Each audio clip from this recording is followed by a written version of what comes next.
Kane, can you just explain how you're feeling, how the boys are feeling, and how that one played out for you in your mind?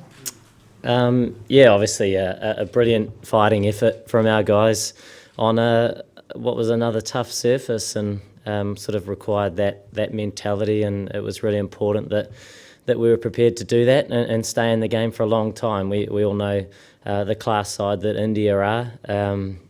At the halfway stage, we sort of wanted 240, 250, and we knew that we'd be competitive if we got that, because the surface played the way it did. But then to have the start with the ball that we had was an outstanding way to try and kick things off and try and get into a position of strength. And I thought the way the bowlers and the fielders operated throughout on a big field, on a surface which they had to adapt differently again, was a great effort. Kane, Virat said a little while back that India lost in about 45 minutes of bad cricket. Was that also your assessment, that at 24 for 4, probably you had won the game? I mean, it's very hard to know exactly, but naturally when you find yourself in that position, it's a great starting point from our perspective in terms of perhaps getting ahead of the game, because the rebuilding phase becomes a lot more tricky. So it was a brilliant start for us with the ball, and I guess on the other side of that coin, India wouldn't have been as happy with that start, but there were some good deliveries in there, which sometimes take the edge and sometimes don't. And today they did for us, and it did put us in a good position. Kane, can you just take us through the Guptill run-out scenario with Dhoni, because that seems to have been the pivotal moment in the match? Yeah, I mean, I think we all know that the game is a fine line in a number of ways, but that run-out was significant. We've seen Dhoni finish games from those similar positions on a number of occasions. It was a tough surface, so nothing promised, but naturally to dismiss Dhoni in whatever fashion is extremely important. But for a direct hit run-out, very, very similar to Jadeja's, I think, was a big moment in the game. Kane, what was going through your mind when you were standing under that catch from Jadeja? Did you feel like that was the other game-changing moment? Just to watch the ball and catch it, which was nice that it stuck.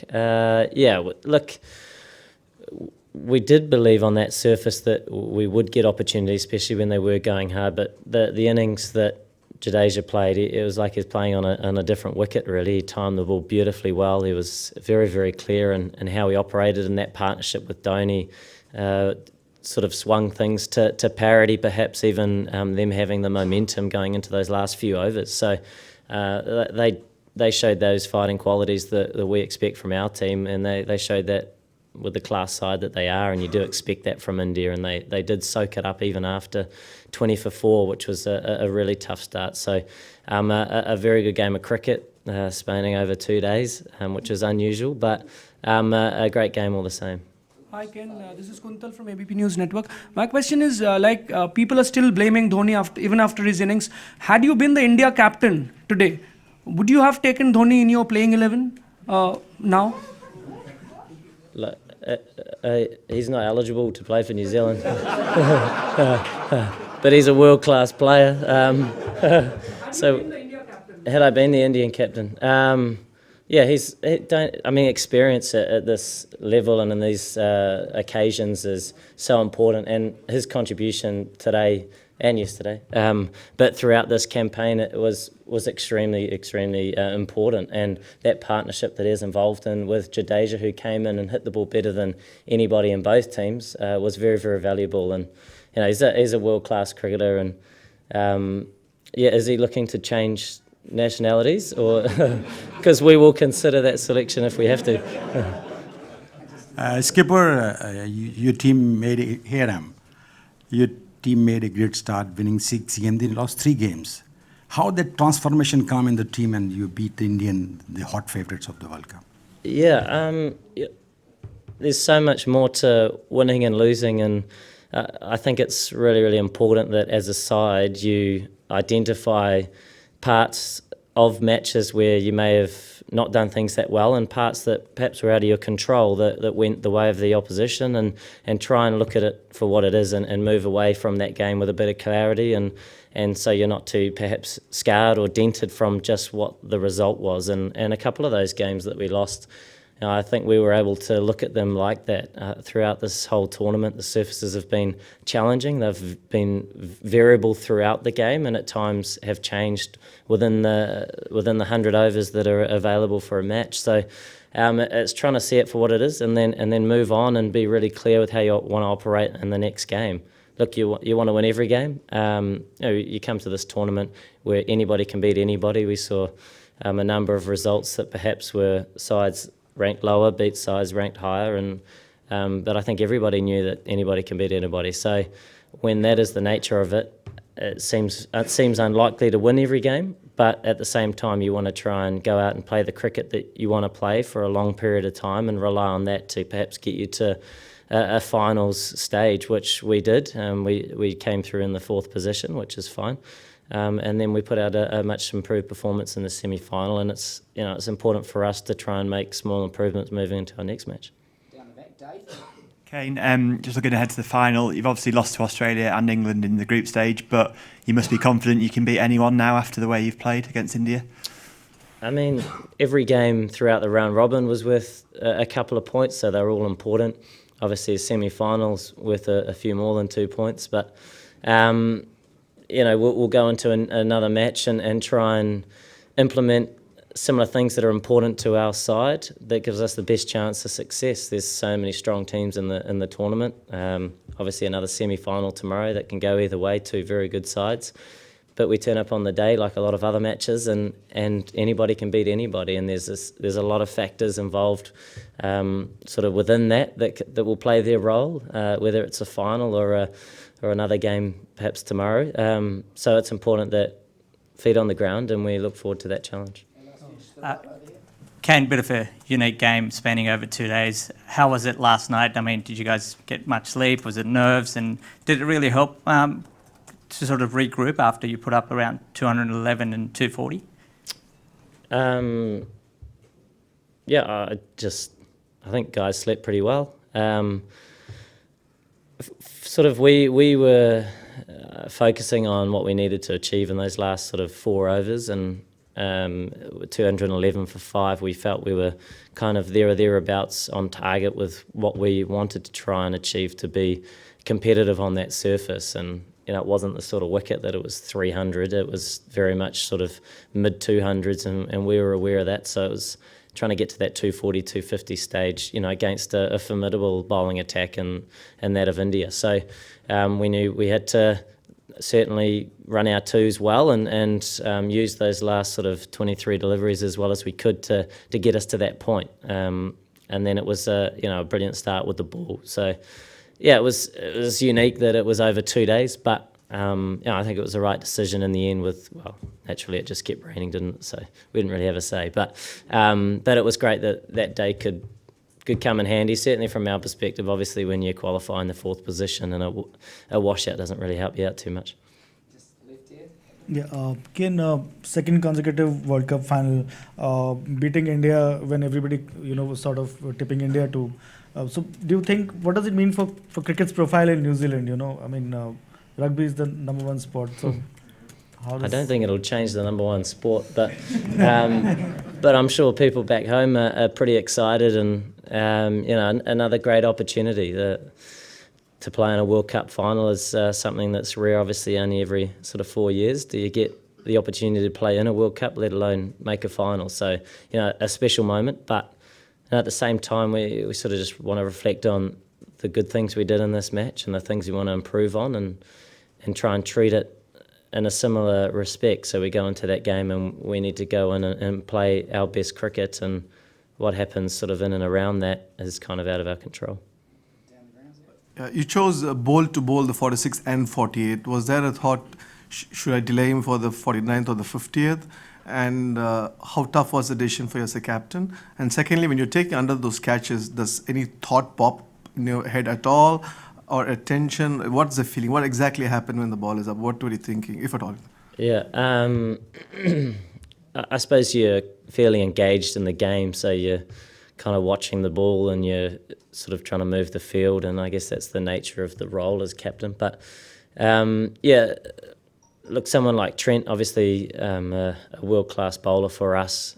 We're trying to use his death overs as well as we could to try and either push the run rate up to a point that it would be more challenging, perhaps hitting to a longer side in those later overs, or B, or I might have got those the wrong way round, but try and dismiss the guys that were batting at the time, Jadeja and Dhoni, who we know can hit the ball a long way and can win games from that position. So trying to use your resources slightly earlier, I think, was a good move. Obviously proved to be an important part of the match, but you never know who's going to pick up the wickets. But then, yeah, in terms of the catches, it was just trying to watch the ball and catch it.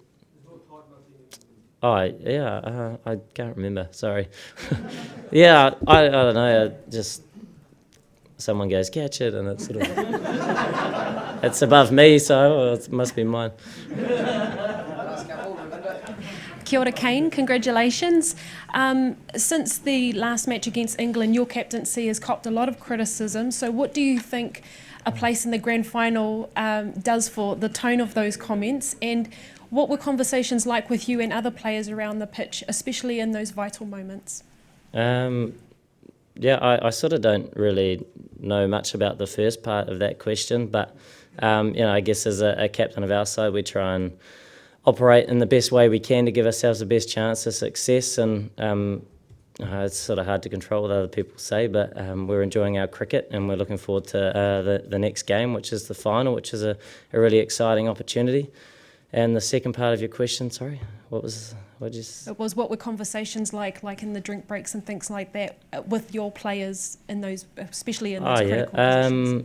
Yeah, it was, whilst we had a very good start with the ball, we knew that India were looking to consolidate, and so if we were able to keep looking to take wickets but also try and create pressure where the run rate was going to keep growing, then we thought there were sort of two bites at it. And we know that the class of the Indian side and the depth that they have in their team, and they showed that again today, but it was a really great thing that we kept showing those fighting characteristics that are important to us as a team, and took the game deep, and it was a fine line, but nice to end up on the right side. Ken, congratulations.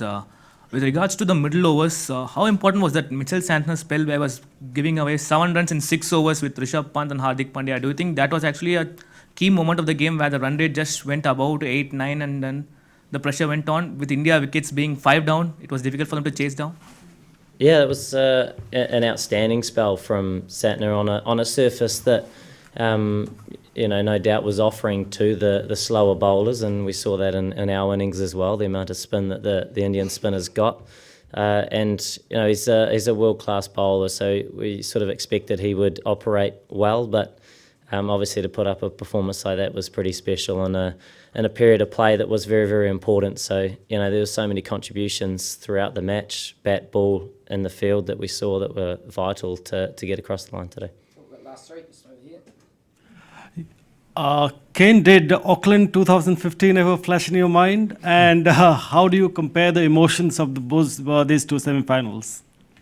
Yeah, it didn't actually, but they were two very different games, and I suppose being in the field together is a slightly different feeling versus watching the majority of the second half from my perspective. But I guess there's that real togetherness, team aspect around trying to, I suppose, defend a total. So two very different games, but I suppose you had to respect them in the same way that they were going to be different, and we had to play in a much different fashion. But a lot of that is down to conditions. But at the end of the day, it's been an enjoyable ride, but important that, like I mentioned, the feet are on the ground, and we look forward to our next challenge. Kane, I've just been outside with a whole lot of Indian fans, and they are really angry. How do you feel being responsible for plunging 1 billion people into a state of mourning and anger and depression? Your friend down here might have been alluding to. I hope they're not too angry.